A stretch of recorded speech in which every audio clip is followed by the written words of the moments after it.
We are now going to go a little bit more into the process, with all of that kind of being background as to how to handle these situations and when employees and employers have obligations in the sense of the accommodation process. So I've summarized the process into 4 steps: the employee request, the interactive process, the evaluation, and the resolution. The employee request is some indication of the need for adjustments related to the employee's own medical condition. Remember, under these laws and making reasonable accommodations, we are talking about the employee's own medical condition, not a family member's medical condition, because these laws, unlike the FMLA or the New York Paid Family Leave Law, are only protections for the employee with a disability themselves.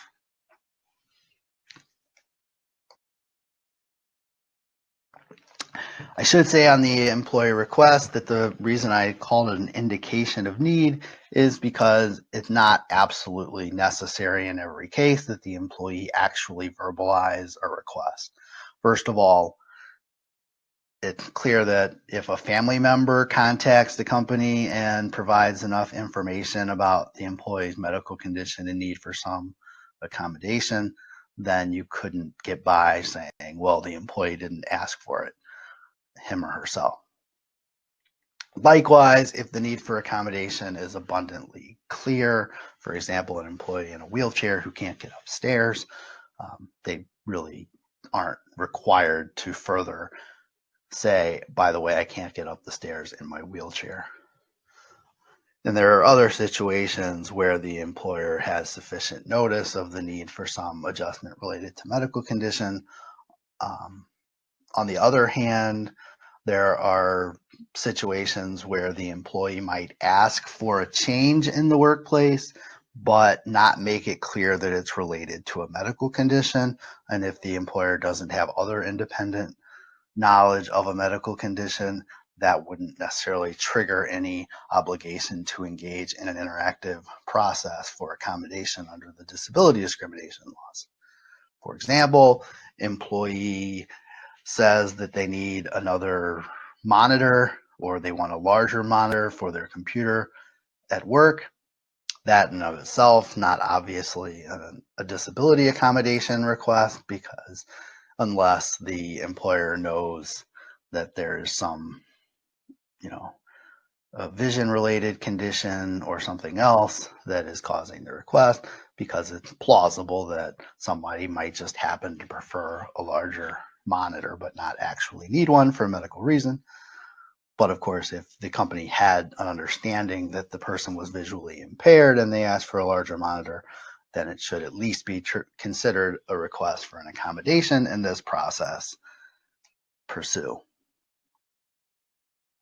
So the interactive process is a phrase that actually comes out of the regulations from the ADA. It's the EEOC's guidance on accommodating individuals with disabilities. The reason I wrote here it's an informal exchange with the employee is because that's what the regulations under the ADA say. That being said, I wouldn't consider this informal in the sense of a casual conversation in the hallway. It's relatively formal as far as employee relations matters go. I think the reason it says informal here is more that doesn't have to have a lot of documentation back and forth. It certainly doesn't involve outside agencies. Nothing has to be filed. The company under the ADA is not obligated to put in writing, for example, here are the accommodations we think you should have, and then the employee has a certain amount of time to object or something like that. So in that sense, informal, but it doesn't mean that it's not taken seriously. Of course, some situations are pretty easy to have the quote unquote interactive process. Employee says, I need a larger monitor. Company says, well, how much larger do you need? Employee says, well, I want it to be a 60-inch screen. Employer says, why would it need to be that big? How about we give you 30 inches? And the employee said, okay, yeah, that's fine. I should be able to see what I need there. And it's done and the monitor is provided and everyone goes forward. Technically, that's an interactive process. Of course, in some cases, this will entail the company wanting more information from the employee, some actual documentation from their doctors, for example, as to why they need an accommodation and what the accommodation might need to look like. And I'll talk about that more in a minute. But the interactive process, most importantly, is something that is expected of both the employee and the employer. So if the employer tries to get information from the employee and the employee won't provide it, then that will ultimately reduce the company's obligation to provide the accommodation in some ways.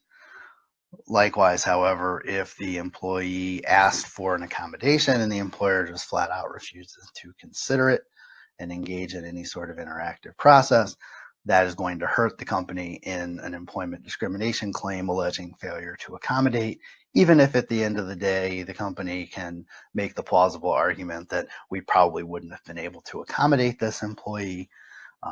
It's going to be a big evidentiary problem that they didn't even try by interacting with the employee. The evaluation step is where the employer is going to consider the circumstances, what accommodations are available, and then whether they create undue hardships. And then the resolution would be advising the employee of the decision that the company has made, either to allow this accommodation or to allow another accommodation or to deny the request altogether, or a finding that the employee doesn't actually need an accommodation to perform the essential functions of the job in the first place, or it might be, well, here's the accommodation, you just no longer need to perform that function because we don't think it was essential. Any of those types of things could be the resolution. This obviously summarizes the process simply, where there are many cases where the same employee ends up getting an accommodation, the accommodation doesn't seem to work, and then they need an additional accommodation, so the process could repeat itself. Any individual employee, of course, could have multiple disabilities or medical conditions that need to be accommodated in different ways, so this could be going on simultaneously along multiple paths for different medical conditions. Okay, so I'm going to I see there's questions, which I appreciate. Like I said, don't hesitate to put those in. I will come back to those at the end. The goals of the interactive process quickly are to understand the employee's medical limitations, to determine the possible accommodations, to evaluate effectiveness and feasibility of accommodations, choose among available alternatives, and ideally reach agreement with employees on the accommodations, if any, to be implemented. What I really want to highlight here is the fact that the employee is not legally entitled to the exact accommodation that they request if there are alternative accommodations that would also enable the employee to perform the essential functions of their job. The company has the right, as long as they engage in the interactive process and seek the information to determine which accommodations would be effective, to say, we're going to choose this accommodation because we think it would be cheaper or less burdensome on the company, as long as it's still effective and the employee is allowed to perform the job and does not suffer medical consequences as a result, for example, then that's going to be okay. If the employee says, I need a larger monitor, and the company says, well, what we really think you need is a smaller monitor, and in fact, that makes it basically impossible for the employee to perform the job, the company's gonna have a hard time saying, well, we provided an alternative accommodation. Well, no, you really didn't. You provided no accommodation, and if anything, you affirmatively discriminated against the person for being visually impaired. Obviously, that's an extreme example, but the flip side of it is the example where an employee says, well, what I'd really like to do is to have a desk that is shorter so that I can reach the desk in a sitting position.